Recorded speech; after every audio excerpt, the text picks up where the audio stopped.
आदरणीय बंधुओं, माताओं व मेरी प्यारी बहनों, राधे राधे।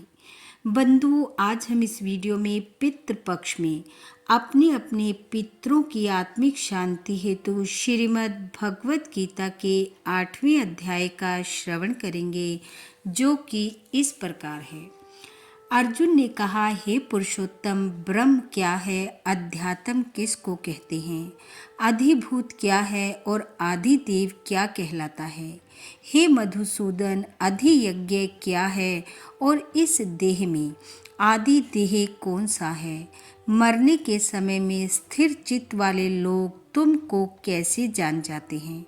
भगवान श्री कृष्ण बोले, जो अक्षर अर्थात अविनाशी और जो परम अर्थात श्रेष्ठ है वही ब्रह्म है।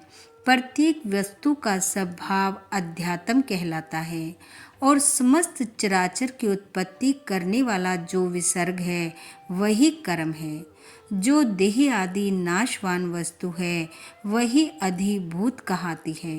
विश्वरूप जो विराट पुरुष है वही आदिदेव है। और हे पुरुषों में श्रेष्ठ, इस देह में मैं ही अधियज्ञ हूँ।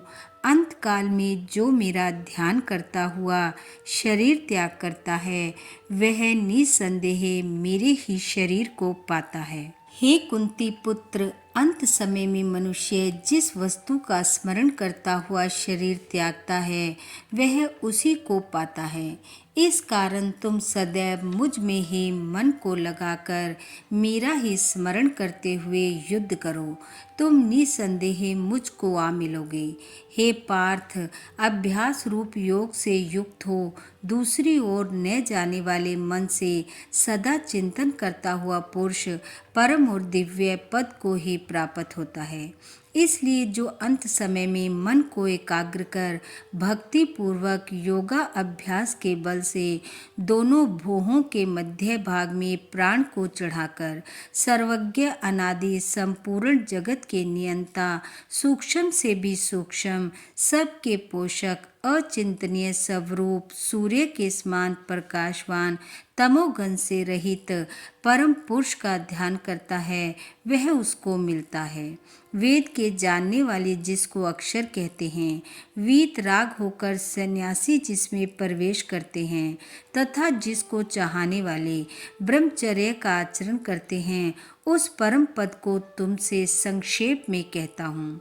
जो सब इंद्रियां द्वारों को रोककर मन को हृदय में धारण कर प्राण को मस्तक में ले जाकर समाधि योग से स्थित इस अक्षर का उच्चारण करता हुआ देह को त्यागता है, उसे मोक्ष रूप उत्तम गति प्राप्त होती है। हे अर्जुन, जो मुझ में ही मन लगाकर नित्य प्रति मेरे को स्मरण करता है, उन सदैव स्मरण करने वाले योगियों को मैं बहुत सुलभ रीति से प्राप्त होता हूँ।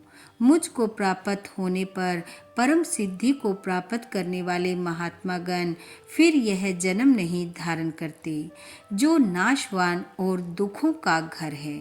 हे अर्जुन, ब्रह्मलोक पर्यंत जितने लोक हैं वहाँ से लौटना पड़ता है, परंतु मुझ में मिलने से फिर जन्म नहीं होता।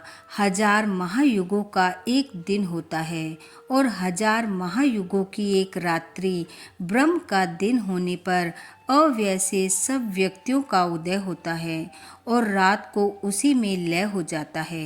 हे पार्थ, समस्त चराचर वस्तुओं का यह समुदाय दिन में बार बार उत्पन्न होकर रात्रि के आगमन में लीन हो जाता है।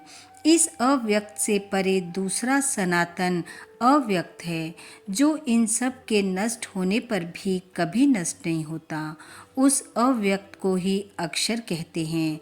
वही परम गति है, जिसको प्राप्त करके फिर संसार में मनुष्य जन्म नहीं लेता। वही मेरा परम धाम है।